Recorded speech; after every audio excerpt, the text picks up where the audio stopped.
Baik, hari ini kita ke pertemuan tentang interpolasi polinomial Lagrange. Interpolasi polinomial Lagrange ini hampir sama sebetulnya bentuknya dengan yang linier.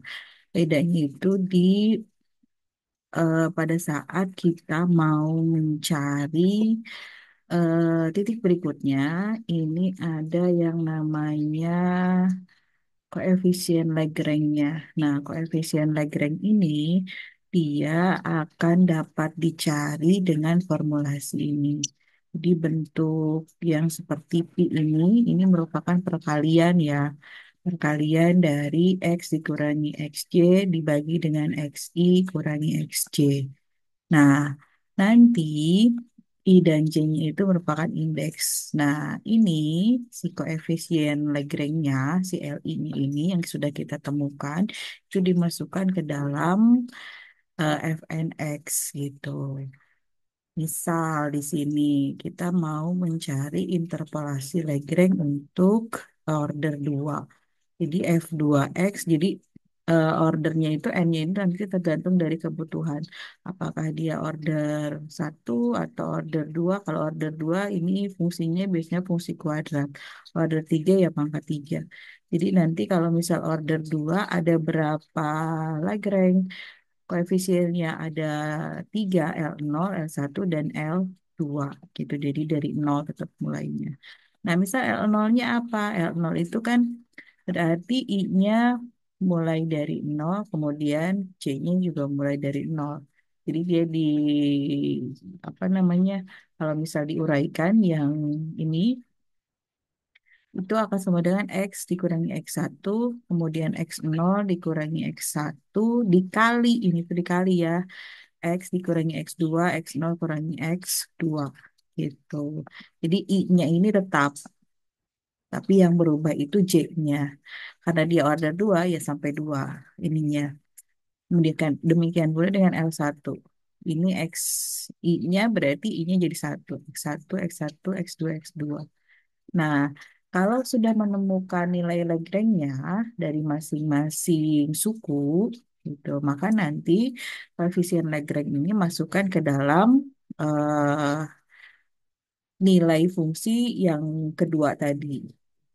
Jadi dia dikalikan dengan fx0, L1 kalikan dengan fx1, L2 dikalikan dengan fx2.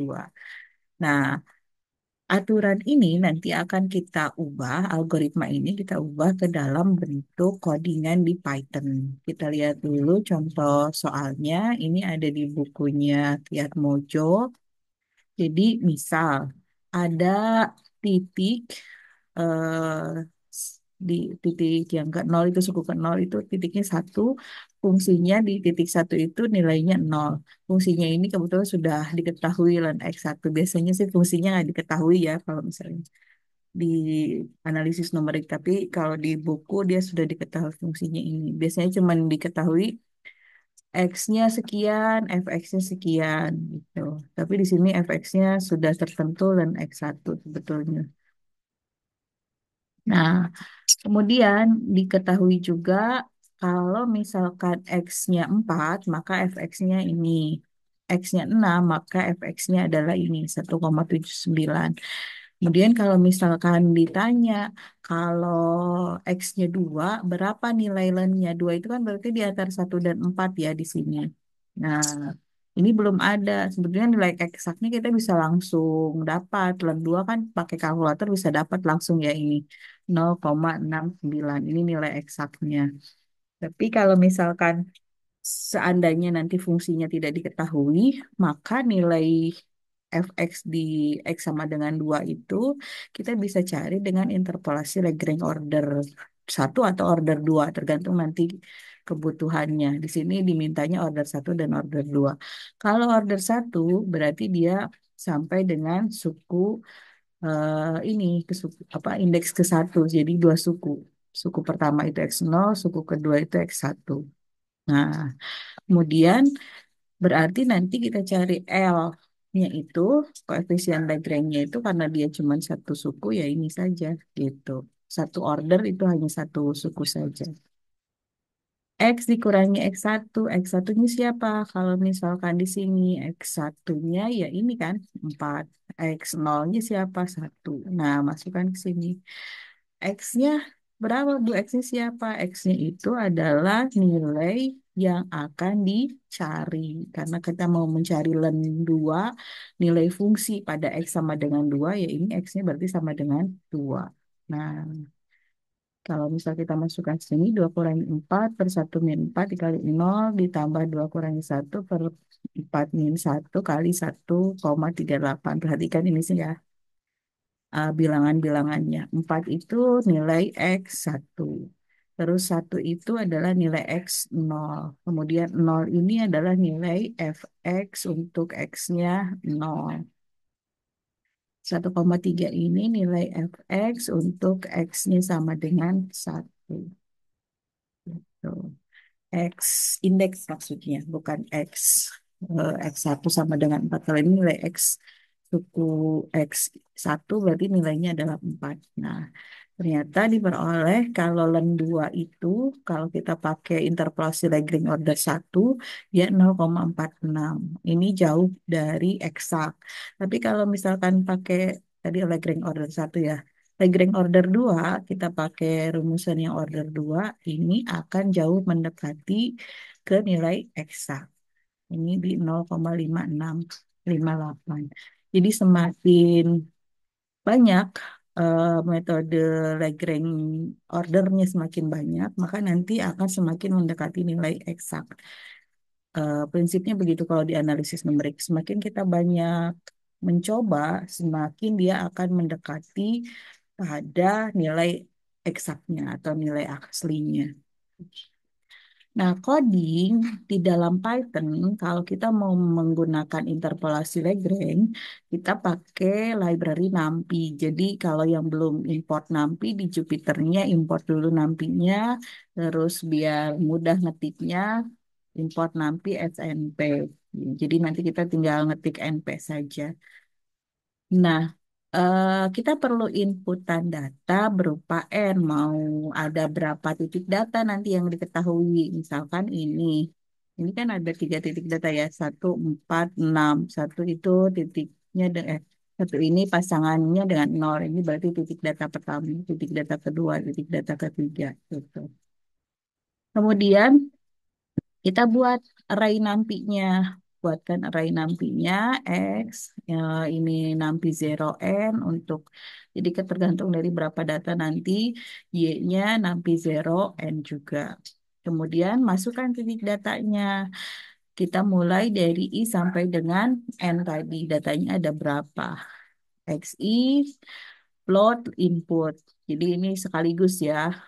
Ketika diinput langsung konversi jadi variabel float. Terus biar nanti apa namanya ada semacam ini X apa keluarannya seperti ini.